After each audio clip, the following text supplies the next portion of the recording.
여러분, KBS가 최근 대담한 결정을 내렸습니다. 작년까지만 해도 KBS는 윤석열 정권과 매우 가까운 태도를 보여왔습니다. 윤석열 대통령의 오른팔로 불리던 박장범이 사장으로 부임하며 이런 기조가 더욱 강화됐었죠. 하지만 최근의 비상계엄 사태와 관련된 폭력 사태를 계기로 KBS는 확실히 선을 긋는 모습을 보이고 있습니다. 영상 시청 전에 구독과 좋아요 꼭 부탁드립니다. 여러분의 작은 클릭 하나가 큰 변화를 만듭니다. 지난 19일 윤석열 대통령의 구속영장이 발부된 직후 서울서부지법에서 폭력 사태가 벌어졌습니다. KBS의 취재진도 이 폭력 사태에 연루되며 큰 피해를 입었는데요. 이에 대해 KBS는 폭력을 가한 사람들을 강력히 형사 고발하겠다는 입장을 밝혔습니다. 또한 폭력 행위가 언론 자유에 대한 심각한 위협이며 민주주의와 법치주의에 대한 정면 도전이라고 강하게 비판했습니다. 사건 당시 상황을 좀 더 자세히 살펴보겠습니다.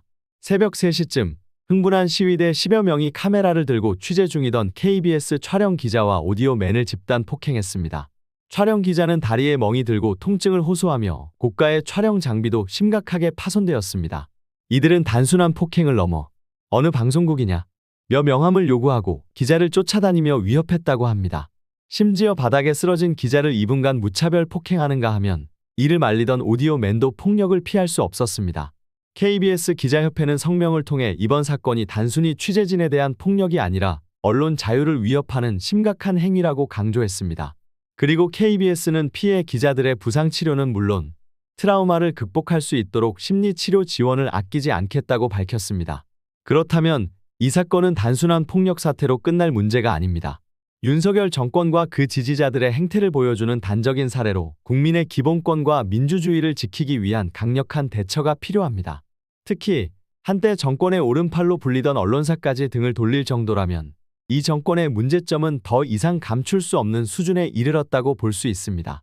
윤석열 대통령과 그 측근들 그리고 이번 폭력 사태의 가해자들까지 철저히 조사해 그 책임을 물어야 하지 않을까요? 그렇지 않다면 대한민국의 언론 자유와 민주주의는 큰 위협을 받을 수밖에 없습니다. 여러분의 관심과 목소리가 세상을 바꿀 수 있습니다. 3시경쯤에 대통령 구속영장이 발부된 걸로 기억하는데 그러면 이제 이분들이 어떻게 반응할지도 좀 지켜봐야 될 것 같아가지고 서부지법 정문으로 일단은 향했는데 시위대 분들이 후문이 뚫렸다고 하니까 막 정문에 있는 사람들이 우르르 후문으로 몰려갔어요. 저도 이제 그 흐름에 따라서 일단 후문 쪽으로 같이 갔는데 서부지법 홈페이지거든요. 그런 게 부서져 있고 후문에서 서부지법 건물 안으로 들어가는 입구로 가려는 길에 경찰들이 이렇게 도열해가지고 막고 있었는데 흥분한 시민들이 그걸 이제 밀치면서 밀고 들어갔죠. 경찰들이 어쩌고 보면 속절없이 밀렸어요.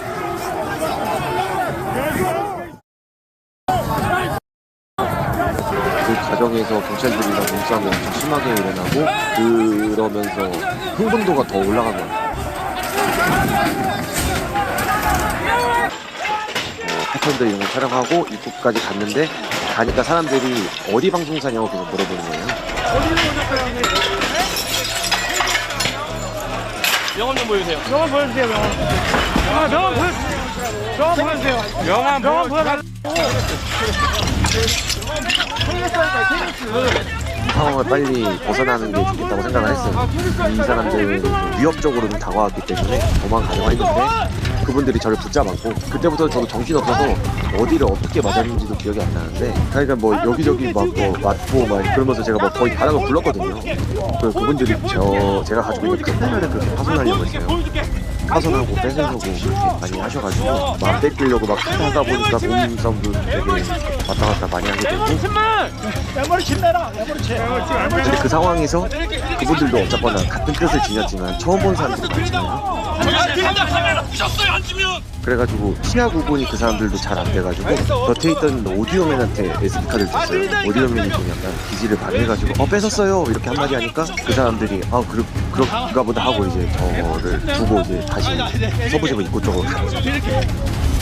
카메라에 되게 기스나 상처가 되게 엄청 많이 났고 다치기도 좀 다친 것도 좀 있지만 장비도 조금 파손이 좀 됐습니다.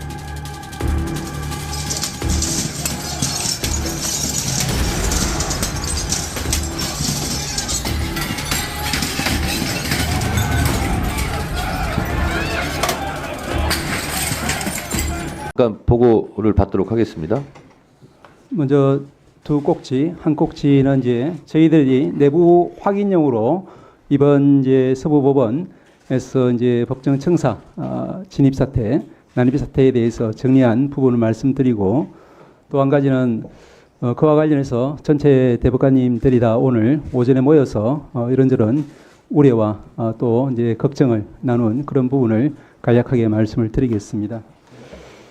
첫 번째 부분은 뭐 다들 아시는 부분이라고 생각합니다만은 1월 19일 날 새벽에 당직 판사가 영장 발부를 결정한 직후에 직원에게 공수처에 영장 실물 그리고 수사 기록을 인계하도록 지시한 후에 퇴근을 했습니다. 그리고 2시 53분경에 공수처에서 영장 실물과 기록을 수령한 것으로 보입니다. 2시 59분경에 서부지방법원에서 영장 발부 사실을 공지를 했습니다. 3시경에 대통령 구속영장 발부가 언론을 통해서 보도가 되었습니다. 3시 7분경 인근에서 시위를 벌이던 지지자들이 극도로 흥분해서 경찰 저지선을 뚫고 일부는 담을 넘어 법원 경내에 침입을 했습니다. 3시 21분경 지지자들이 경찰로부터 빼앗은 방패나 플라스틱 의자 등으로 법원 정문과 유리창을 깨부수면서 법원 내부에 진입을 했습니다. 당시에 그 지지자들이 소화기 등을 던져서 법원 유리창과 집기 등을 부수고 또한 영장을 발부한 판사를 찾기도 했습니다. 이 부분은 7층까지 올라간 것으로 확인이 되는데, 그중에 7층에 있는 판사실 중에서 유독 영장 판사 방만 의도적으로 파손이 되고 그 안에 들어간 흔적이 있는 걸로 봐서는 이런 부분에 대해서 알고서 오지 않았나 하는 추측을 하고 있습니다. 3시 32분경에 경찰이 법원 내부에 투입되어서 지지자들을 진압하고 현행범으로 체포를 시작했고, 그 사이에 법원 직원들은 혹은 옥상으로 혹은 지하로 대피를 해서 신병의 안전을 도모했지만 그 과정에서 심각한 정신적인 충격을 많이 받았을 것으로 저희들 보고 있습니다. 5시 15분경에 청사내 진입자가 경찰에 의해서 모두 퇴출되었지만 일부 시위자들이 여전히 청사 외부에서 경찰과 대치하는 상황이 이루어졌습니다. 7시 28분경에 청사 외부 시위대도 대부분 해산이 되었고, 일부 시위자들만이 청사와 비교적 떨어진 거리에서 개별적으로 산발적 시위를 벌인 것으로 보입니다. 전체적으로 저희들이 이제 정신적인 충격 이런 부분을 빼고 시설의 물적인 피해는 현재로서는 6억 내지 7억 원 정도의 피해가 발생한 것으로 보입니다.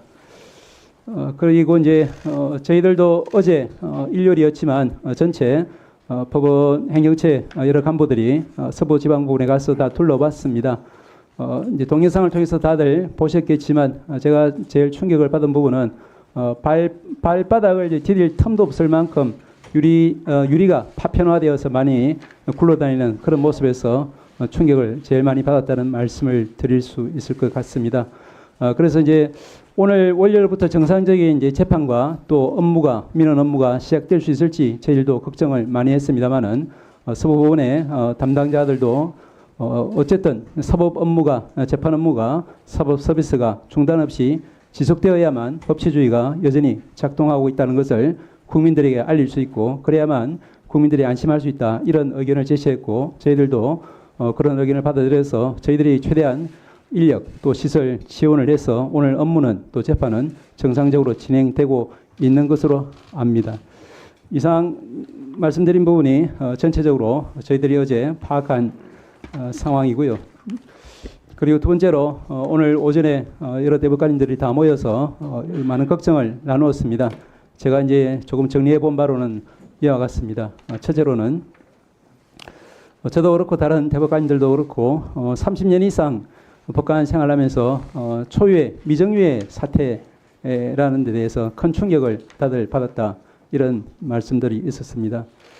그리고 법관 사법부가 아니라 법관 개개인이 모두 독립된 헌법기관인데 이와 같은 법관들의 개인에 대한 또 법원의 재판에 대한 그와 같은 테러행 시도라는 것은 법치주의에 대한 전면 부정일 뿐 아니라 우리가 사법부, 국회 또 정부 등 모든 헌법기관 전체에 대한 이제 부정행위일 수 있기 때문에 굉장히 심각한 사안으로 봐야 된다 이런 말씀들이 있었고 또한 이것이 이제 그 이번이 마지막이 아니라 시작이 되어서는 정말로 곤란하겠다.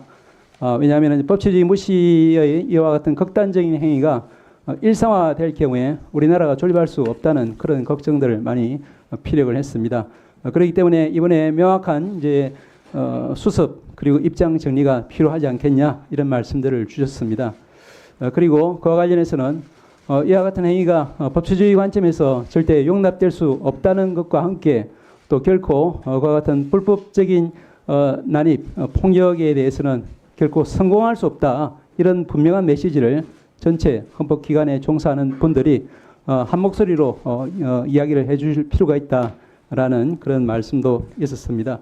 이것은 이제 법조인이든 또 비법조인이든 우리가 헌법 토대 위에서 생활하고 있는 관계자 모든 사람들이 유념해야 되고 또한 절제하고 또 자제하고 그 토대 하에서 법치주의를 존중해야만 한다 이런 말씀들이 있었습니다. 마지막으로 우리 사법부도 좀 돌아볼 부분이 있다 이런 반성적인 이야기도 나왔습니다. 우리 과연 우리 사법의 모든 재판이 이제 신속, 공정, 그리고 형평성에 문제없이 잘 이루어지고 있는지 그 부분에 대해서 일부라도 국민들이 좀 불편해하고 또 이제 신뢰하지 못하는 부분이 있다고 하면은 그런 부분에 대해서는 우리 사법부가 조금 더 반성하고 조금 더 노력해야 되지 않느냐 이런 지적들도 많았습니다. 그와 관련해서는 민주당에서도 이제 21대에 이어서 22대 국회에서도 입법 발의를 해 주셨습니다만은 이제 조건부 구속영장 제도라든지 이와 같이 영장 재판 하나가 마치 이제 모든 재판의 전체를 결정하는 것처럼 그렇게 중차대한 어떤 부담을 영장 판사 개인에게 지우고 또 그것이 그렇게 이제 일반에게 이해되는 받아들여지는 이와 같은 이제 사법 시스템은 분명히 우리가 선진 외국처럼 좀 이제 수정할 필요성이 있기 때문에 그와 같은 발의된 입법을 저희들도 좀 진지하게 그리고 이제 이번 22대 국회에서 입법 받아들일 수 있도록 노력할 필요가 있다. 이와 같은 취지의 말씀들이 있었습니다. 예, 이상입니다. 네, 보고 잘 들었습니다. 지금까지 언론에 안 알려진 것을 하나 말씀하셨는데 그 서부지방법원 7층에 폭도들이 차은경 부장판사를 찾으러 다니는 동영상은 JTBC를 통해서 보도가 되었는데 확인해 보니 차은경 부장판사 사무실만 파손이 돼 있더라. 라는 거죠. 저희들이 알기로는 제가 뭐제 간략히 봤습니다만은 그 들어간 흔적이 있는 방은 차 부장 판사의 방은 아니었던 것 같고 다만 다른 영장 판사의 방이었던 것으로 기억합니다. 그러니까 차은경 부장 판사실은 파손된 게 있습니까 없습니까? 저희들이 확인한 바로는 어제는 확인을 못했습니다. 다른 영장 판사 예. 사무실에 집기 이런 것 등은 파손된 게 있어 보이네요. 예, 들어간 흔적이 있다라는 문을 강제로 열고 들어간 흔적이 있다는 자 그러면 정도만. 파손된 예. 그 영장 전담 부장 판사 사무실과 차은경 부장 판사도 같은 층에 있습니까? 그 부분은 좀 확인해 봐야 되겠습니다만은 어제 들어간 흔적이 있는 방은 차 부장 방은 아니고 다른 영장 판사였다. 이 정도까지만 확인했습니다. 그러니까 어쨌든 판사 사무실에 들어가서 집기를 파손한 것은 확인한 거죠. 다시 말씀드리지만 문을 강제로 열고 들어가는 흔적이 있다라는 정도까지는 네. 말씀드리겠습니다. 그러니까 JTBC 보도에 따르면 차은경 어디 있어? 차은경 찾아. 차은경이라고 계속 얘기하고 있거든요. 저도 그 방송은 봤습니다만은 제가 어제 확인한 바는 방금 말씀드린 정도입니다.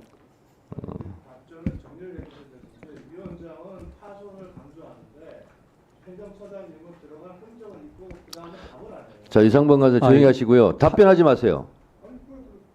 발언권을 얻고 얘기하세요. 제가 지금 묻는 겁니다.